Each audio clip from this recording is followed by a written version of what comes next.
नमस्कार दोस्तों, मैं रमाशंकर डिमरी दूरी का दर्शन चैनल में आपका स्वागत करता हूं। और आज समकालीन भारतीय चित्रकार की श्रृंखला में हम जिस कलाकार को देखेंगे उनका नाम है गोगी सरोज पाल।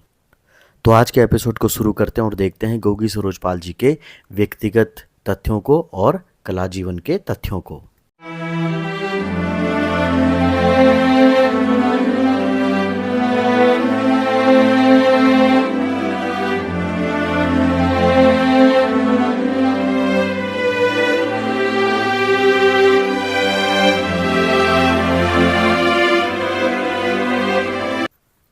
गोगी सरोज पाल जी का जन्म 3 अक्टूबर 1945 को हुआ था और इनका जो जन्म स्थान था वो था न्योली यानी हरदोई उत्तर प्रदेश में एक छोटा सा कस्बा है।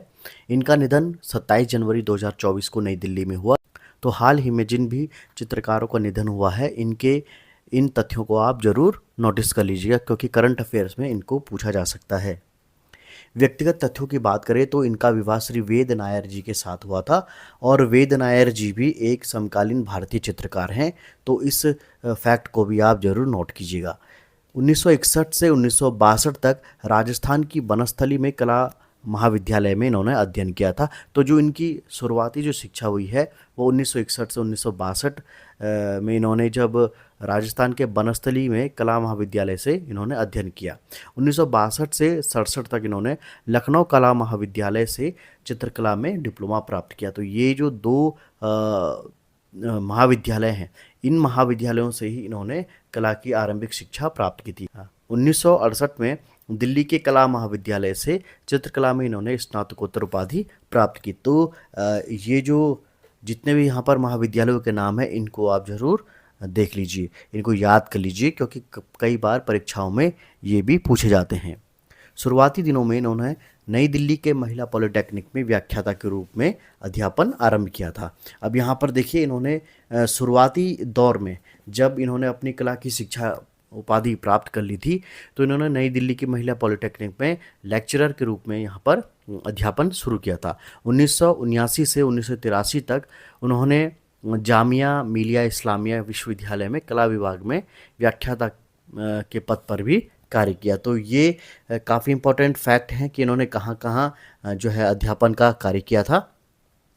गोगी सरोज पाल पश्चिम की कला के अनुकरण की पक्षधर नहीं थी। उनका मानना था कि कलाकार को स्वयं की शैली विकसित करनी चाहिए। देखिए, गोगी सरोज पाल जी अन्य चित्रकारों की भांति पश्चिम की यानी कि वेस्टर्न जो कला थी उसके अनुकरण के पक्षधर में नहीं थी, क्योंकि उनका मानना था कि कोई भी कलाकार है उसे किसी भी शैली का अंधानुकरण नहीं करना चाहिए और कलाकार को स्वयं की एक शैली विकसित करनी चाहिए, ताकि जो भी कलाकार के मन मस्तिष्क में कला की समझ है वो उसके द्वारा उसके कार्यों के माध्यम से प्रदर्शित हो। शुरू शुरू में गोगी जी की कलाकृतियों को बहुत सी आर्ट गैलरी ने यह कहकर अस्वीकार कर दिया कि आपकी कला ना प्राचीन है और ना समकालीन। तो देखिए, जैसे हर बड़े चित्रकार के साथ में कभी न कभी उसके जीवन में ये घटना ज़रूर घटती है कि जब चित्रकार अपनी पेंटिंग्स को एग्जीबिशन करने के लिए किसी आर्ट गैलरी में जाते हैं या किसी सैलों में जाते हैं तो वहाँ पर उनकी पेंटिंग्स को अस्वीकार कर दिया जाता है। तो इसका कारण यह भी हो सकता है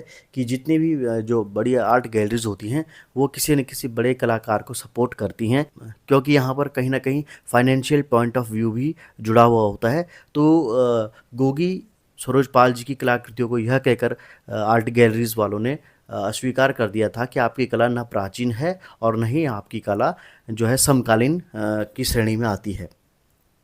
गोगी सरोज पाल ने अपने ही घर पर स्टूडियो के साथ आर्ट गैलरी खोल दी। वे कहती भी थी, अब मैं जब भी चाहूँ अपना काम प्रदर्शित कर सकती हूँ। इस घटना के बाद गोगी सरोज पाल ने अपने ही घर पर जो उनका स्टूडियो था उसके साथ में ही आर्ट गैलरी भी खोल दी।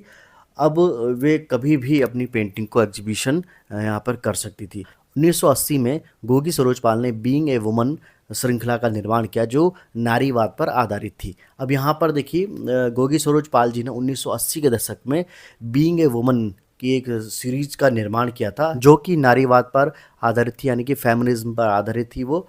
और इस पेंटिंग से गोगी सरोज पाल जी ने काफ़ी जो है ध्यान आकर्षण किया था कला जगत के जो भी समालोचक थे, आलोचक थे, तो उनका ध्यान गोगी सरोज पाल जी की कला पर भी गया। गोगी जी ने न सिर्फ चित्रकला में कार्य किया बल्कि graphic, print, ceramic, jewellery design, बुनाई व फोटोग्राफी जैसी अन्य विधाओं में भी कार्य किया। तो अभी तक हमने जितने भी समकालीन चित्रकारों को देखा है तो उनमें हमने एक जो खासियत हमने जो पाई है वो ये है कि जो भी चित्रकार थे या जो भी समकालीन चित्रकार थे वो सिर्फ एक ही विधा पर कार्य नहीं करते थे। आपने देखा होगा कि कोई जो चित्रकार है वो कैनवास पर भी कार्य कर रहा था, मूर्तिकला पर भी कार्य कर रहे थे। कुछ चित्रकार जो हैं ग्राफिक प्रिंट भी बना रहे थे, साथ ही वास्तुकला के क्षेत्र में भी कार्य कर रहे थे। यानी कि जितने भी हमने अभी तक कलाकार देखे वे सिर्फ चित्रकला पर ही डिपेंड होकर कार्य नहीं कर रहे थे, वे अन्य विधाओं को भी लेकर के कार्य कर रहे थे।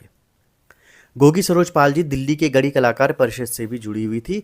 वे नियमित रूप से वहाँ कलाकारी हेतु जाती थी। ठीक, तो ये भी काफ़ी इम्पोर्टेंट फैक्ट है कि जो गोगी सरोज पाल जी हैं उनका संबंध दिल्ली के गढ़ी कलाकार परिषद से भी था और वे गढ़ी कलाकार परिषद के साथ जुड़कर भी कई सारे जो आर्ट शोज, आर्ट एग्जीबिशंस का आयोजन करती थी। गोगी सरोज पाल जी की अगर हम चित्रकला की बात करें तो उनकी जो फेमस जो पेंटिंग्स है उनको देख लेते हैं। तो यहाँ पर उनकी कुछ फेमस पेंटिंग्स की लिस्ट हमने शो करी है, तो जिसमें माँ व शिशु, बंदी, Halley comet, visit to a valley flower, eternal bird, hut योगिनी, शक्ति, काली, नायिका, कामधेनु, किन्नौरी, ह्यूमन लैंडस्केप, डांसिंग हॉर्स और पेपर बोट। तो ये उनकी काफ़ी महत्वपूर्ण पेंटिंग्स हैं जो परीक्षा की दृष्टि से महत्वपूर्ण स्थान रखती हैं और ये कई बार पूछी भी गई हैं। गोगी सरोज पाल जी की कुछ पेंटिंग्स को हमने यहाँ पर डिस्प्ले भी किया है। तो उसमें देखिए 1990 में उनकी बनाई हुई नायिका जो सीरीज चली थी उसमें से एक ये प्रमुख यहाँ पर चित्र है। तो यहाँ पर देखिए गोगी सरोज पाल जी की एक और पेंटिंग है एटर्नल बर्ड, जिसमें उन्होंने एक स्त्री को एक पक्षी के रूप में चित्रित किया है। तो ये भी काफ़ी महत्वपूर्ण पेंटिंग है और अगर आप उनकी पेंटिंग्स को देखेंगे तो आपको सरोज पाल जी की पेंटिंग में इसी तरीके से जो है नारी का चित्रण मिलेगा। कहीं पे उन्होंने किसी अन्य पक्षी के रूप में दिखाया है, कहीं पे बिल्ली के रूप में दिखाया है, कहीं पर उन्होंने उनको किसी अन्य पशु के रूप में यहाँ पर चित्रित किया है। एक 1964 में बनाई हुई उनकी एक पेंटिंग है क्लासरूम, तो ये भी काफ़ी महत्वपूर्ण पेंटिंग है। उसके बाद स्वयंवरम 1990 में ही उन्होंने ये पेंटिंग भी बनाई थी। अब देखिए यहाँ पर उन्होंने घोड़े के रूप में, जो घोड़े का मुंह है उसमें नारी का जो है चेहरा यहाँ पर जो है चित्रित किया है। इसके अलावा बीइंग वुमेन, जिस सीरीज से उन्होंने कला जगत में अपनी पहचान बनाई, तो ये वो सीरीज का एक चित्र है बीइंग वुमेन। गोगी सरोज पाल जी को अगर मिले हुए सम्मानों की बात करें तो उसमें 1978, 1979 और 1981 में अखिल भारतीय ग्राफिक प्रिंट प्रदर्शनी चंडीगढ़ और नई दिल्ली में ग्रुप 8 का पदक इनको दिया गया है। 1980 में संस्कृति पुरस्कार नई दिल्ली में इनको दिया गया। 1981 और 82 में ललित कला अकादमी की फेलोशिप इनको प्रदान की गई। 1986 से 88 में संस्कृति विभाग नई दिल्ली की इनको फेलोशिप प्रदान की गई है और 1990 में ललित कला अकादमी का राष्ट्रीय पुरस्कार भी इनको प्रदान किया गया है।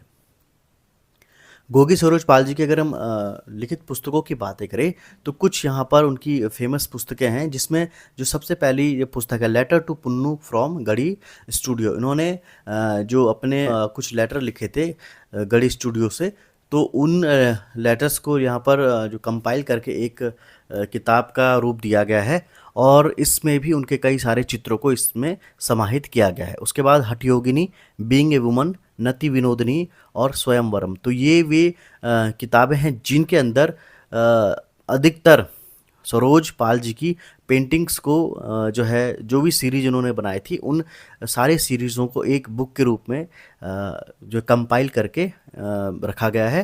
तो ये भी कई बार पूछ ली जाती हैं इन बुक्स से रिलेट करके क्वेश्चनों को। आज के अंक का हमारा प्रश्न है, भारत का 42वां विश्व धरोहर किसे घोषित किया गया है? काफ़ी इंपॉर्टेंट प्रश्न है। भारत का 42वां विश्व धरोहर किसे घोषित किया गया है? और आपके लिए विकल्प हैं हम्पी, धौलावीरा, ताजमहल और होयसल मंदिर। तो आपको बताना होगा कि भारत का 42वां विश्व धरोहर किसे घोषित किया गया है। पिछले अंक में हमने आपसे प्रश्न पूछा था, भारतीय फिल्म डिवीज़न की प्रसिद्ध डॉक्यूमेंट्री लाल भी उदास हो सकता है किस कलाकार से संबंधित है? और आपको विकल्प दिए गए थे प्राणनाथ मांगो, राम कुमार, शैलेश मुखर्जी, लतिका कट्ट। तो लाल भी उदास हो सकता है ये जो डॉक्यूमेंट्री है ये राम कुमार जी के ऊपर आधारित थी। और इस प्रश्न का सबसे पहले सही जवाब दिया है अर्णव नौटियाल जी ने, अलका सिंह जी ने, गुरुपाल धीमान जी ने, सोनम सोरानिया जी ने, कमला नेगी जी ने, जगदीश रावत जी ने और परमहंस राव जी ने। आप सभी को हार्दिक शुभकामनाएं कि आपने इस प्रश्न का बिल्कुल सही जवाब दिया। तो आज के अंक में हमने देखा गोगी सरोजपाल जी की चित्रकला यात्रा को और देखा कि किस प्रकार उन्होंने किन किन विश्वविद्यालयों से कला की शिक्षा प्राप्त की और उन्होंने कौन कौन सी प्रसिद्ध अपनी चित्रों की श्रृंखला बनाई है जिसके लिए उनको जाना जाता है। और साथ ही ये भी देखा कि किस प्रकार उन्होंने फेमिनिज्म को लेकर के अपनी पेंटिंगों में स्थान दिया था और नारीवाद की ये प्रबल द्योतक थी और कला जगत में इनको काफ़ी बड़े सम्मान से देखा जाता है। तो आज का एपिसोड आपको कैसा लगा हमें कमेंट करके ज़रूर बताइएगा। और अगर आप भी तैयारी कर रहे हैं एलटी या प्रवक्ता की तो आप हमारे चैनल को सब्सक्राइब करना ना भूलिएगा। साथ ही वीडियो पसंद आता है तो उसको लाइक कीजिएगा और इसे शेयर करना ना भूलिएगा। तो आज के अंक में इतना ही, मिलते हैं अगले अंक में किसी समकालीन चित्रकार के साथ में। तब तक के लिए दीजिए मुझे इजाज़त। नमस्कार।